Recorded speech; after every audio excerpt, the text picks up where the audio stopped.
Hey there, this is Natalie, and it's probably only a few days until we'll start seeing spoilers for Attack on Titan chapter 139, so here is another Ending Theories video. I've already covered theories around whether Eren is still alive, and about who the father of Historia's baby is, so check those videos out if you're new to the channel, and please subscribe for ongoing coverage of the Attack on Titan manga ending, as well as plenty of analysis of the whole series once we know how it ends. But in this video, I'm going to be looking at the theories around Ymir being reborn as Historia's baby.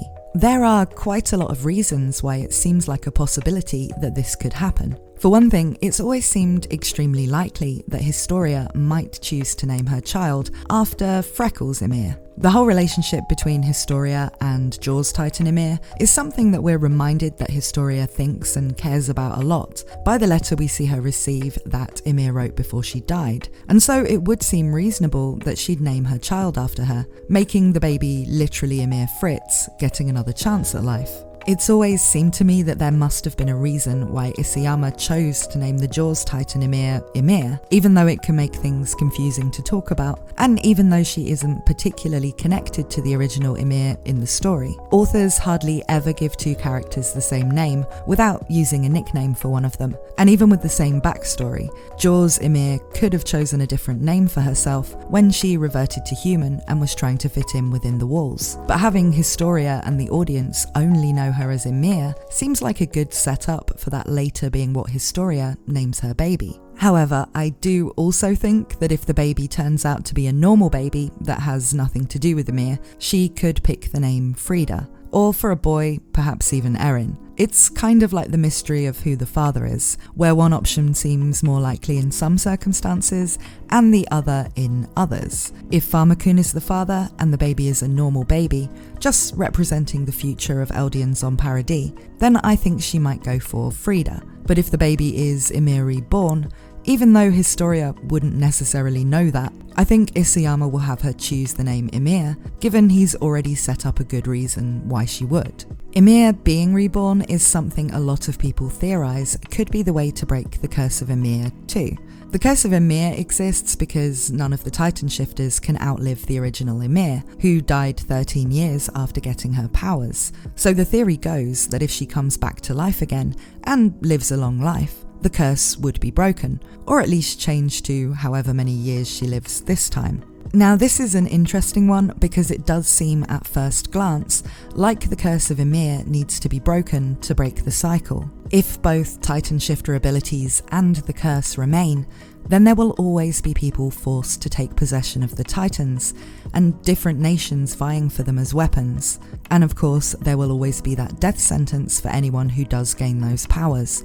Plus, it would take a lot of the drama out of questions like whether Armin, Reiner, Peak, Annie, Falco, and even Eren survive the story, if they're just going to die soon anyway. It would also mean that somewhere, some random Eldian baby has inherited Zeke's Beast Titan powers and will die when they're 13. It's clear that for most directions the ending could go in, the curse of Ymir needs to end, unless that becomes a moot point, because all of the Titan shifter abilities are erased from the world.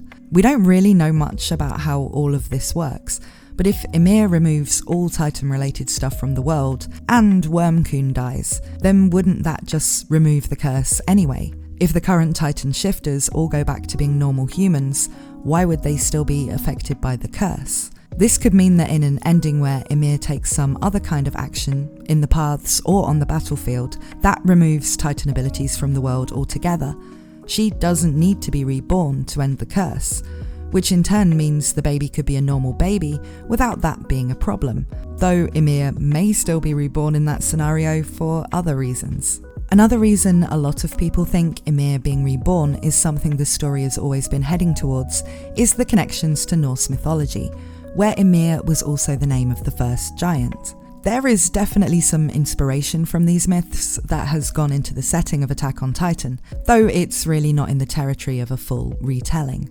However, if the rumbling is supposed to be this story's equivalent to Ragnarok, then actually that doesn't tell us anything about what the fate of anybody will be, given there are two different versions of this in Norse mythology. One where Ragnarok is simply the end of all things, which historians believe is the oldest version, and one where the world is reborn anew after Ragnarok, which is thought to be a later version, though both appear in the 13th century texts usually referenced for Viking beliefs, so by later, it's not like anybody really knows for sure. Plus, in fiction that uses the concept of Ragnarok, it's not unusual for the point of the story to be for the heroes to actually avert the end of all things, which is not what happens in the Norse myths. Isayama could be using any or none of these concepts, so the Ragnarok idea doesn't implicitly hint at Ymir being reborn, as some people believe. Now, it does seem like Ymir has been going through a kind of character arc of her own in the run-up to the ending, and if we put that in simple terms, she gained freedom from Erin, she was persuaded about life and friendship by Armin, and then she witnessed love, and again, freedom, with Mikasa. The point of this does seem to make Ymir see the value in humanity and the human experience, beyond the obviously unpleasant life that she had before. The result of her gaining that kind of faith in people could just serve the purpose of making her want to ultimately save her subjects, the Eldians, from the cycles of Titan powers, causing her to change the world and remove Titan abilities, or kill Wormcoon, whatever needs to happen for that. But it could also be seen as a kind of redemption for her that would have a satisfying conclusion if she got to be reborn into the world as a normal person. Still, Historia's baby won't actually be a normal person. They'll still be the heir to the throne, and the person eventually expected to lead and look after the people of Paradis. But that could be a very fitting role for Ymir to have after learning all of these lessons. Then there are theories going around that involve Ymir being reborn, and rather than Titan shifters no longer existing, she instead will have united most or all of the Titan shifter abilities by being born at a time when Zeke and Erin have just died, and the other Titan shifters are all in a dangerous situation where they could die too. I do think this seems unlikely, even if there were earlier points in the story where it did seem reasonable for Ymir to have uniting all of the Titans once again inside her as a possible objective. This is because the current situation doesn't really lend itself to the remaining Titan shifters, who are Annie, Reiner, Peak, Armin and Falco, all dying, at least not in the right way for their powers to be passed on to a random baby. Annie, Reiner and Peak are fighting pure Titans, and if they're killed by them, they will be eaten, passing the shifter powers onto whichever pure Titan does that.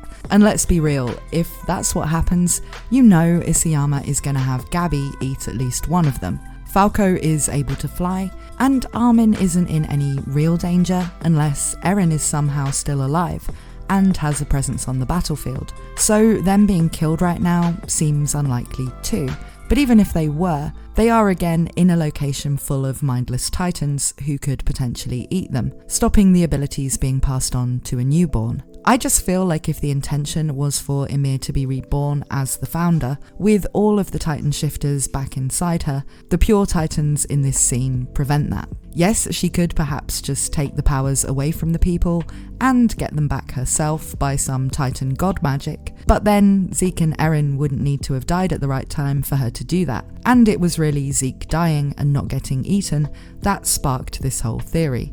So I'm not really persuaded by that one. I have to say, I don't really make these videos to make predictions, because I don't really have a strong conviction about how I think Attack on Titan will end, which is why I just talk about the different theories and analyse how likely or unlikely they are, rather than making my own theories, like I do for ReZero, which is nowhere close to the end. And with the matter of whether Ymir will be reborn, I'm literally 50-50. And I don't even have a version I'd actually prefer to see happen, because I can see it being a good ending with either situation, depending how the future of Titans as a thing ends up going. But the one thing I do have a fairly strong opinion on, and I've said this before, is that I don't think the ending is going to involve Ymir resetting time, or starting a new timeline, or anything involving alternate universes or timelines in general. And that's the thing I really hope I'm not proven wrong about when the chapter comes out. But what do you guys think will happen to Ymir at the end of all this? Will Historia's baby be Ymir reborn? And if so, how does that pair with what you think about who the baby's father is? Will Ymir become Erin's daughter? Let me know what you think in the comments. Thank you so much for watching, and I hope to see you again very soon.